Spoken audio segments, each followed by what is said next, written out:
جس کے اندر ہمارے نبی کی نسل کا پانی شفٹ ہوتا تھا اس کا ماتھا روشن ہو جاتا. تو حضرت ہاشم ایک دفعہ مدینے میں گزر رہے تھے، ایک یہودی عورت کی نظر پڑ گئی تو اس نے ماتھے پر نور نبوت دیکھا. کہنے لگی ہاشم 100 اونٹ لے لے اور ایک رات میرے ساتھ گزار دے. تو وہ فرمانے لگے میں سردار آدمی ہوں، عزت دار آدمی ہوں، میں زنا کر سکتا ہوں؟ کبھی نہیں. وہیں انہوں نے اگلے دن شادی کی بنو نجار میں حضرت سلمہ سے.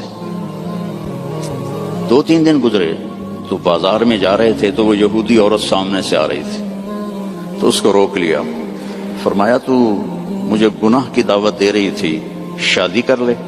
تو اس نے ایسے دیکھا، کہا مجھے آوارہ نہ سمجھو، میں بھی عزت دار ہوں، تیرے ماتھے پہ نور نبوت تھا، میرا جی چاہا کہ میرے پیٹ میں آ جائے، لیکن وہ سلمہ کا نصیب تھا، وہ لے گئی. تو پھر ہمارے نبی کے والد حضرت عبداللہ وہ بازار میں جا رہے تھے مکہ میں، تو ایک عورت سامنے سے آ رہی تھی، اس نے آپ کو دیکھا تو کہنے لگی کہ تیری جان کے بچنے میں 100 اونٹ لگے تھے، 100 اونٹ مجھ سے لے لے اور ایک رات میرے پاس گزار لے. تو انہوں نے بھی یہی فرمایا کہ میں عزت دار ہوں، یہ نہیں ہو سکتا. اس کا کیا مطلب تھا 100 اونٹ تیری جان پہ لگے؟ حضرت عبد المطلب کا ایک ہی بیٹا تھا حضرت حارث، اور زمزم کا کنواں کھود رہے تھے. تو تھک کے بیٹھ جاتے تو کہتے وہ بھی کوئی سردار ہے جس کی اولاد نہ ہو. اگر میرے اللہ نے مجھے 10 بچے دیے تو میں ایک کو اللہ کے نام پہ قربان کروں گی. اللہ نے 15 دے دیے تو سب کو اکٹھا کیا اور کہا کہ میں نے منت مانی تھی، ایک کو ذبح کرنا ہے، تیار ہو؟ آج ہمارا بیٹا ہمیں پانی پلانے پہ تیار نہیں ہے، اور وہ 15 کے 15 کہنے لگے تیار ہے، جس کا ہاتھ پکڑو گے گردن پیش. کہ ایسے نہیں، میں قرعہ ڈالوں گا. تو انہوں نے سب کے نام لکھے اور پرچی ڈالی تو حضرت عبداللہ کا نام نکل آیا. سب سے چھوٹے تھے، سب سے پیارے تھے. انہوں نے ہاتھ پکڑا اور صفا پہاڑی کی طرف چل پڑے.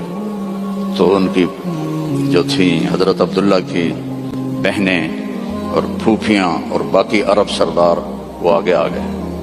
اس میں ایک صحابی ہیں عامر بن عاص، ان کا والد ایمان تو نہیں لایا تھا، عاص بن وائل، اس کا بڑا کردار ہے.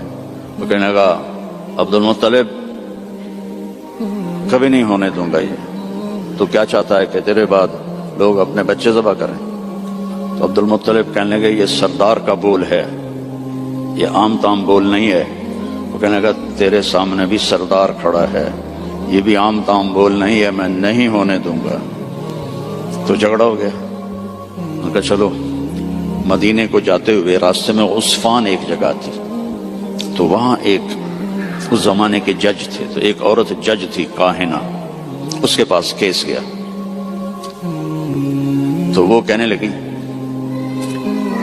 جب کوئی قتل ہو جاتا ہے تو وارث بدلہ نہ لیں بلکہ قیمت لیں تو کتنی ہوتی ہے؟ تو انہوں نے کہا 10 اونٹ. کہا ایک پرچی پہ عبداللہ لکھو اور ایک پہ 10 اونٹ لکھو اور پرچی ڈالو. جب تک عبداللہ کا نام نکلتا رہے 10-10 اونٹ بڑھاتے جاؤ، اور جب اونٹوں کا نام نکل آئے تو پھر عبداللہ کو چھوڑ دو اور جتنے اونٹ ہیں ذبح کرتا. تب حرم شریف میں سارے اکٹھے ہوئے، اور اس وقت پرچیاں ہوتی تھیں 2 تیر اور اس کا جو ڈبہ ہوتا تھا اس میں سوراخ ہوتا تھا. تو ایک تیر پہ عبداللہ لکھا اور ایک تیر پہ 10 اونٹ لکھا، اور ایسے کر کے نا اسے ہلا کے جو پھینکا تو عبداللہ کا نام نکلا. تو انہوں نے پھر اس پر 20 اونٹ اور عبداللہ، پھر ہلا کے پھینکا، عبداللہ نکلا، پھر 30 اونٹ پھر عبداللہ، 40 پھر عبداللہ، 50 پھر عبداللہ، 60 پھر عبداللہ، 70 پھر عبداللہ، 80 پھر عبداللہ، 90 پھر عبداللہ۔ اب سب کے رنگ فک ہو گئے۔ عبد المطلب کے 100 اونٹ تھے تو 100 تک تو ان کو بھی تسلی تھی بھی کوئی گل نہیں، تو بعد میں کیا ہوگا؟ تو پھر پرچی تو عبداللہ، پھر پرچی ڈالی 100 اونٹ اور عبداللہ۔ تو جب پرچی نہیں، تیر پہ لکھا 100 اونٹ اور دوسری طرف عبداللہ، تو 100 اونٹ نکل آیا۔ تو سب نے اللہ اکبر کہا۔ تو عبد المطلب کہنے لگے نہیں، ایک دفعہ اور کروں گا۔ پھر ڈالی 100 اونٹ نکل آیا۔ تو سب نے کہا اب تو ٹھیک ہے، کہا نہیں ایک دفعہ اور۔ پھر تیسری دفعہ کی تو 100 اونٹ نکلے، اور تیسری دفعہ حضرت عبد المطلب راضی ہو گئے اور 100 اونٹ انہوں نے خود ذبح کیے۔ 100 اونٹ اکیلے نے ذبح کیے۔ مکے والوں لے جاؤ، اور حضرت عبداللہ کی جان بچی۔ تو اس عورت نے یہ کہا کہ 100 اونٹ پہ تیری جان بچی تھی، 100 اونٹ میں دیتی ہوں، ایک رات گزار لے۔ تو انہوں نے بھی وہی کہا جو ان کے دادا نے کہا تھا کہ میں سردار کا بیٹا ہوں۔ تو اللہ نے ہم پر احسان فرمایا، لقد، یہ لفظ جھنجھوڑنے کے لیے ہوتا ہے کہ سنو، جیسے میں کسی کا کندھا پکڑ کے ایسے کہوں سنو میری بات، جو کہہ رہا ہوں صحیح ہے۔ لقد جاءکم، تمہارے پاس آئے گا نہیں، آ گیا ہے۔ کون ہے؟ رسول۔ کیسا ہے؟ من انفسکم، تمہارے اندر سے ہے، تمہارے خاندان سے ہے، اور سب سے بڑے خاندان سے ہے، بنو ہاشم۔ لقد جاءکم رسول من انفسکم عزیز علیہ ما عنتم حریص علیکم بالمؤمنین رؤوف رحیم فإن تولوا فقل حسبی اللہ لا الہ الا ہو علیہ توکلت وہو رب العرش العظیم۔ اس آیت کی ایک تو خصوصیت یہ ہے، جب جنگ موتا میں 700 حفاظ شہید ہوئے، مسلمہ جو جھوٹا نبی تھا اس کے مقابلے میں حضرت خالد ابن ولید کا لشکر تھا 12,000 اور مسلمہ کا لشکر تھا 60,000۔ تو اس میں مسلمہ کو شکست ہوئی، اور عجیب بات ہے کہ جب وہ لشکر کی کمانڈ کر رہا تھا اور خود لڑ رہا تھا تو اس کی عمر 150 سال تھی اس وقت۔ 150 سال کی عمر میں وہ تلوار اٹھا رہا تھا۔ ہمارے تو 50 سال والے ریٹائر ہو جاتے ہیں، لاٹھی پکڑ لیتے ہیں۔ تو اس میں 700 حفاظ صحابہ شہید ہوئے۔ تو عمر رضی اللہ تعالیٰ عنہ نے ابو بکر رضی اللہ عنہ سے کہا کہ قرآن جمع کرو۔ پہلے جمع نہیں تھا، کوئی آیت کسی کے پاس، کوئی کسی کے پاس، کوئی کسی کے پاس۔ تو اگر ایسے ہی حافظ شہید ہوتے رہے تو یہ تو قرآن ضائع ہو جائے گا۔ وہ فرمانے لگے اللہ کے نبی نے نہیں کیا، میں کیسے کروں؟ تو حضرت عمر نے قائل کیا کہ یہ اب ضرورت ہے۔ خیر وہ بھی راضی ہو گئے۔ تو انہوں نے زید بن ثابت کو بلایا رضی اللہ عنہ، انصاری صحابی، کہ قرآن جمع کرو۔ انہوں نے بھی کہا اللہ کے نبی نے تو کیا نہیں، ہم کیسے کریں؟ پھر ان کو بھی سمجھایا کہ قرآن کی حفاظت کا معاملہ ہے، ٹھیک ہے۔ تو زید بن ثابت نے اپنی طرف سے یہ شرط لگائی، اپنی طرف سے، کہ جو آیت کم از کم 2 آدمیوں کے پاس لکھی ہوئی ہوگی میں وہ لکھوں گا۔ اگر کوئی آیت کسی ایک کے پاس لکھی ہوئی ہے وہ میں قرآن میں نہیں لکھوں گا۔ یہ بات واضح ہوگی میری کہ مقدمات میں بھی، کیسز میں بھی 2 کی گواہی ہوتی ہے۔ تو انہوں نے یہ اپنی طرف سے طے کیا کہ 2 آدمیوں کے پاس ہونی چاہیے آیت۔ اس آیت کو جب ڈھونڈنے لگے تو وہ صرف ایک آدمی کے پاس تھی، حضرت خزیمہ بن ثابت رضی اللہ عنہ۔ تو انہوں نے اور تلاش کیا، کسی کے پاس بھی نہیں تھی، صرف حضرت خزیمہ کے پاس تھی۔ تو زید رضی اللہ تعالیٰ عنہ نے انکار کر لیا کہ میں اس کو قرآن میں شامل نہیں کروں گا۔ تو وہ فرمانے لگے کہ تمہیں معلوم نہیں میری گواہی 2 کے برابر ہے؟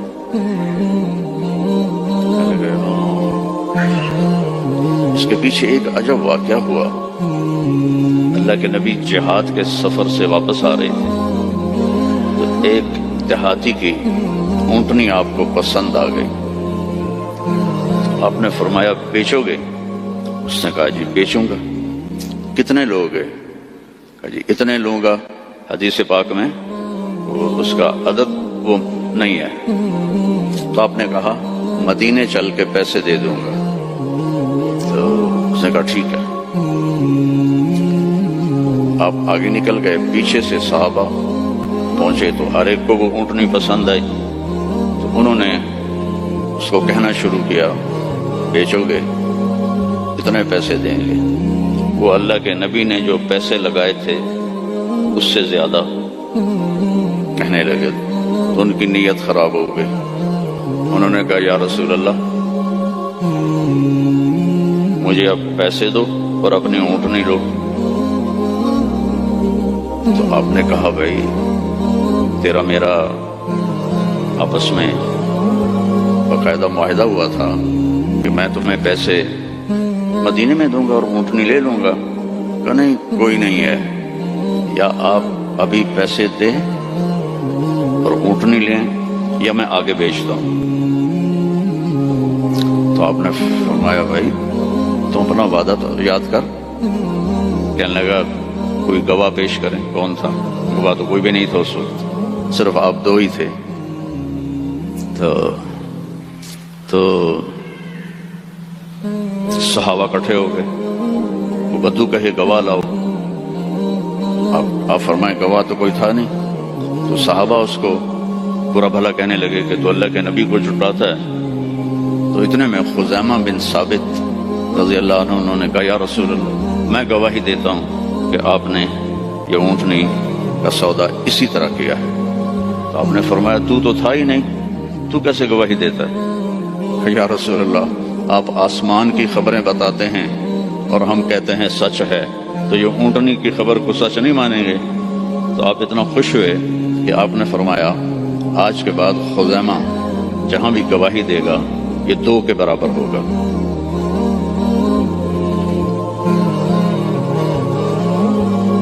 تو انہوں نے زید بن ثابت کو یاد دلایا کہ تمہیں پتہ نہیں میری گواہی 2 کے برابر ہے۔ ہاں۔ پھر یہ آیت قرآن کا سورہ توبہ کا حصہ بن، اس میں اللہ تعالیٰ نے اپنے محبوب کی بطور احسان ہمارے سامنے صفت بیان کی ہے اور احسان جتلایا ہے کہ میں نے تمہارے پاس ایک بہت بڑا نبی بھیجا، حریص علیکم، ہر وقت اسے تمہارا فکر رہتا ہے۔ جیسے ہر وقت تمہارا فکر ہوتا نا رینڈ آ جائیں، ڈالر آ جائیں، رینڈ آ جائیں، ڈالر آ جائیں، پراپرٹی آ جائے، پلاٹ آ جائے۔ تو یہ جو تمہارا نبی ہے اسے ہر وقت یہ فکر ہے کہ یہ جہنم سے بچ جائیں، جنت میں چلے جائیں، جہنم سے بچ جائیں، جنت میں چلے جائیں۔ ہر وقت یہ امتی امتی کہتا رہتا ہے۔ تو اسے ہر وقت یہ حرص ہے، لالچ ہے کہ تم جہنم سے بچ جاؤ، ایمان لے آؤ۔ پھر آگے ایک عجیب آپ کی صفت بیان ہوئی، بالمؤمنین رؤوف الرحیم۔ رؤوف اور رحیم اللہ کے 2 صفاتی نام ہیں، الرؤوف الرحیم، یہ اللہ کے 2 صفاتی نام ہیں۔ اللہ نے کسی نبی کو اپنی 2 صفتوں کے ساتھ نہیں پکارا۔ ہمارے نبی کے بارے میں فرمایا بالمؤمنین رؤوف، رؤوف ہوتا ہے نرم، بہت نرم ہے تمہارے لیے، رحیم بہت مہربان ہے تمہارے لیے۔ ایک واقعہ سناتا ہوں۔ ایک صحابی آئے، یا رسول اللہ مجھ سے بڑی خطا ہو گئی۔ آپ نے فرمایا کیا ہوا؟ کہا میں روزے میں تھا، میں اپنی بیوی کے پاس چلا گیا، روزہ رمضان کا تھا، تو آپ نے فرمایا غلام آزاد کر، اس کی جو ہے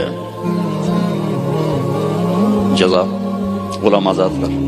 کہا جی میں غریب آدمی ہوں، میں غلام کہاں سے آزاد کروں، میرے پاس تو دمڑی بھی کوئی نہیں۔ تو آپ نے فرمایا پھر 60 روزے رکھ۔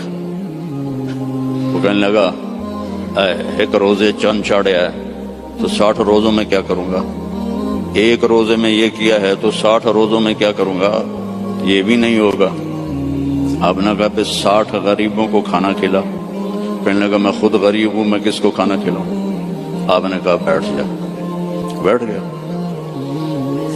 تو کچھ دیر گزری تو ایک مدینے کے صحابی کھجوروں کا ٹوکرا، کافی بڑا ٹوکرا لے کر آئے کہ یا رسول اللہ یہ مدینے کے فقیروں میں تقسیم فرما دیں۔ تو آپ نے فرمایا او بھائی کتنے ہیں؟ کہا جی بیٹھا ہوں۔ کہ یہ لے جا اور 60 گھروں میں تقسیم کر دے۔ کہنے لگا یا رسول اللہ اللہ کی قسم مدینے میں مجھ سے غریب کوئی نہیں، آپ ایسا کرو میرا جرمانہ مجھے ہی حلال کر دو، جاندی کرو پراں۔ تو آپ اتنا ہنسے کہ چلو جاؤ تیرے لیے حلال ہے، کسی اور کے لیے یہ نہیں ہوگا۔ رؤوف، نرم، رحیم۔ فرماتے ہیں میرے نبی کہ جب میں نماز پڑھا رہا ہوتا ہوں تو جیسے ایسے مستورات آئی ہیں تو مستورات پیچھے پڑتی تھی، تو جب مجھے کسی بچے کے رونے کی آواز آتی ہے تو میں تلاوت کو چھوٹا کر دیتا ہوں اور جلدی رکوع سجدہ کر کے سلام پھیرتا ہوں کہ بچے کے رونے کی آواز مجھے برداشت نہیں ہوتی ہے۔ سبحان اللہ۔ تو لقد جاءکم رسول من انفسکم، تمہارے فیملی سے میں نے اس کو چنا ہے، اس جیسا خاندانی کوئی ہے تو دکھاؤ۔ پھر آپ نے فرمایا اللہ تعالیٰ نے ساری دنیا کو دیکھا، حضرت آدم کی نسل کو، ارواح کو، تو عربوں کو الگ کیا۔ پھر عربوں پر اللہ نے چھلنی ڈالی تو اس میں سے مضر کی اولاد کو الگ کیا۔ پھر مضر پہ چھلنی ڈالی تو اس میں سے اللہ تعالیٰ نے قریش کو الگ کیا۔ پھر قریش پہ چھلنی ڈالی اس میں سے ہاشم کو الگ کیا۔ پھر ہاشم پہ چھلنی ڈالی تو آپ نے فرمایا پھر اللہ نے ہاشم کی اولاد میں مجھے چنا، میں سب سے اعلی نسب ہوں، سب سے اعلی خاندان ہوں، من انفسکم۔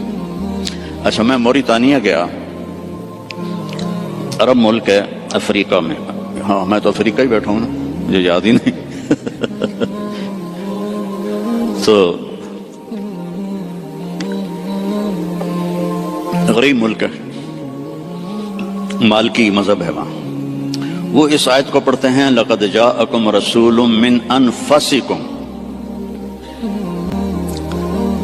فا کے اوپر زبر پڑھتے ہیں، ہم فا کے اوپر پیش پڑھتے ہیں، من انفسکم، من انفسکم۔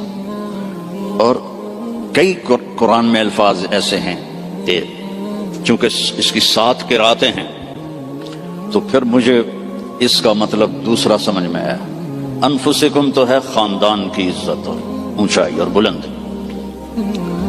ایک دفعہ حضرت معاویہ سے کسی نے پوچھا بنو امیہ اور بنو ہاشم میں کیا فرق ہے؟ کہنے لگے ہم شریف لوگ تھے اور ہاشم شریفوں کا سردار تھا۔ پھر ہم شریف لوگ تھے اور عبد المطلب شریفوں کا سردار تھا۔ پھر ہم شریف لوگ تھے اور ابو طالب شریفوں کے سردار تھے۔ پھر آ گئے محمد مصطفیٰ تو ساری شرافتیں لے گئے، وہ ہمارے پاس تو بس گھوں ہی رہ گیا۔ من انفسکم، اب ہے من انفسکم۔ انفس کہتے ہیں نفیس کو، خوبصورت کو، جیسے آپ یہ بہت نفیس چیز ہے بولتے ہو کہ نہیں, یہ بہت نفیس چیز ہے, یعنی وہ بڑی نازک بھی ہو خوبصورت بھی ہو تو اس کو نفیس کہتے ہیں. من انفسکم میں آپ کے حسن و جمال کی طرف اشارہ ہے کہ میں نے ایک رسول بھیجا ہے. عربوں کا رنگ سانولا ہوتا ہے, عربوں کا رنگ ایز اے ہول یا کالا ہوتا ہے یا سانولا یعنی بلیکش, فیئر نہیں ہوتا, بہت کم بہت کم. اس لیے ابو لہب کا نام عبد العزا ہے, لیکن وہ گورا پیدا ہوا تو اس کا نام بن گیا ابو لہب, انگارا, جسے انگارا سرخ ہوتا ہے. تو عرب کا جو رنگ ہے ایز اے ہول بلیکش ہوتا ہے یا کالا ہوتا ہے, جیسے آپ کے یہاں ہیں افریقی بھائی. تو اللہ تعالیٰ نے آپ کو جو پیدا کیا من انفسکم, حضرت آمنہ فرماتی ہیں 9 مہینے میں مجھے آپ کے حمل کا نہ کوئی احساس ہوا نہ پتہ چلا, نہ کوئی دردیں ہوئی. جب پیدا ہوئے تو کوئی درد نہیں لگا, کوئی درد نہیں لگا. اور جب آپ پیدا ہوئے تو ماں کے پیٹ سے جو بہت ساری چیزیں نکلتی ہیں ایک قطرہ باہر نہیں نکلا. اور جب آپ پیدا ہوئے تو بچے کے اوپر بہت سارا کیچڑ ہوتا ہے, اس کو پھر نہلاتے ہیں. آپ صاف ستھرے پیدا ہوئے, بالکل صاف. پھر بچے کی یہ ناف اور ماں کی جو آنت ہوتی ہے وہ ملی ہوتی ہے, اس کو باہر کاٹتے ہیں. آپ اپنی ناف الگ کے ساتھ پیدا ہوئے, کاٹی نہیں گئی. پھر ختنہ ہوتا ہے, آپ کا ختنہ ماں کے پیٹ سے ہوا تھا, آپ ختنے کے ساتھ پیدا ہوئے. آپ کی ناف ماں کی آنت سے کٹی ہوئی تھی, اور بچہ پیدا ہوتا ہے تو وہ گندگی سی پھیلتی ہے. جب آپ پیدا ہوئے تو خوشبو پھیل گئی, پورے کمرے میں خوشبو پھیل گئی. تو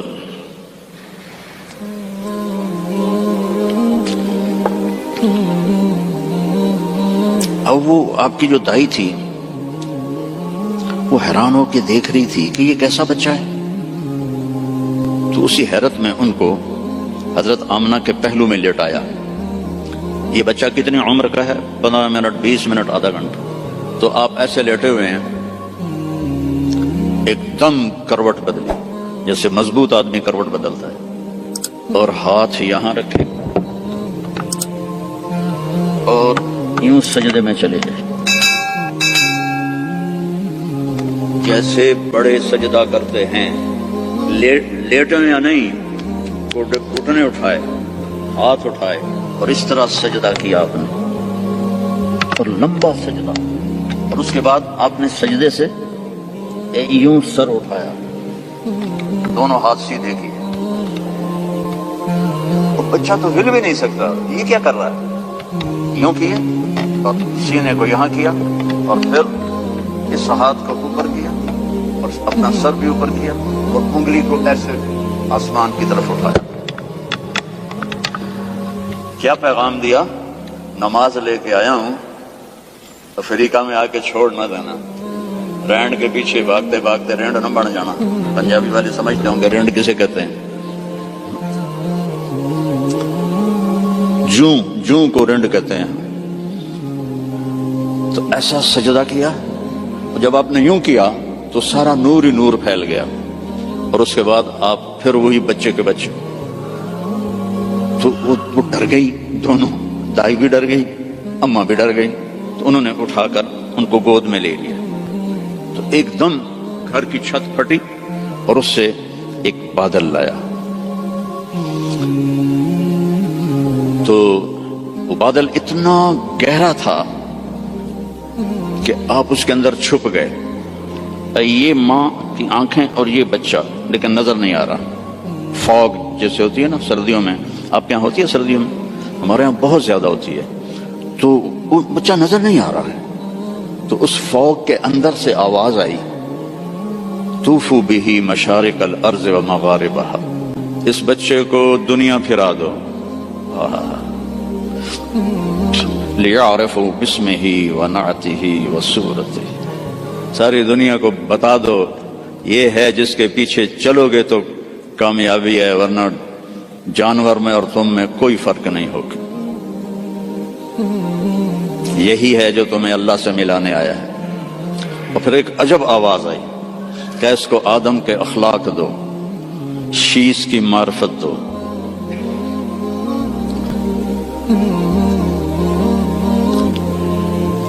اسے ابراہیم کی قربانی دو، اسے عیسیٰ کی شجاعت دو، اسے اسماعیل کی، اسے ابراہیم کی دوستی دو، خلیل اللہ، اسماعیل کی قربانی دو، چھری چلوائی، صالح کی فصاحت دو، لوط کی حکمت دو، اسحاق کی رضا دو، یوسف کا حسن دو، موسیٰ کی شدت دو، یوشع کا جہاد دو، دانیال کی محبت دو، الیاس کا وقار دو، داؤد کی شیریں زبان دو، عیسیٰ کا زہد دو، وَأَغْمَسُوهُ فِي أَخْلَاقِ النَّبِيِّينَ، اور جو کچھ ہم نے نبیوں کو دیا سب کچھ اس کو دے دو۔ 15 منٹ میں ہمارے نبی 1.25 لاکھ نبیوں کو جو ملا اندر چلا گیا۔ 63 سال جو پانی دے میں 63 سال جو پرواز کی وہ کیسی ہوگی؟ کوئی اندازہ لگا سکتا ہے؟ میرے نبی کا ایک طریقہ زمین آسمان سے قیمتی، جو زمانے کا تو فیشن تھا، چلو فیشن تھا، تو ایک فیشن میرے نبی نے اپنایا تو ہمیں ہمارے اوپر بنتا نہیں کہ ہم بھی اسی فیشن کو پسند کریں۔ کراچی میں ایک دوست کے پاس تھا تو اس کا بیٹا آیا، بھی یہ بیٹے نے آ کے مجھے مصافحہ کیا، تو اس کے بال یہاں سے کٹے ہوئے، جی میں بھیڑ منی ہوں، یہاں سے کٹے ہوئے اور اوپر ایسے۔ میں کوئی یہ تو نے بال کیسے بنائے ہوئے ہیں؟ کہنے لگا میسی ایسے بال بنا تھا۔ میں نے کہا میسی کون ہے؟ مجھے پتہ ہی نہیں تھا، میں کہے کوئی فٹ بال کھیلے۔ میں نے کہا میسی کون ہے؟ کہنے لگا آپ کو میسی کا نہیں پتا؟ میں کہا نہیں بیٹا مجھے نہیں پتا۔ کہا وہ بہت بڑا فٹ بالر ہے، یہ اس کا فیشن ہے، اس لیے میں نے اس کا فیشن اختیار کیا ہے۔ تو بھائیو میرے نبی کی ہر ادا میرے نبی کا فیشن ہے، تو ویسے ہی کرو نا جیسے انہوں نے کیا تھا۔ دوسرے فیشن کیوں اپناتے ہو؟ اللہ بھی تمہیں پیار سے دیکھے، اللہ کا حبیب بھی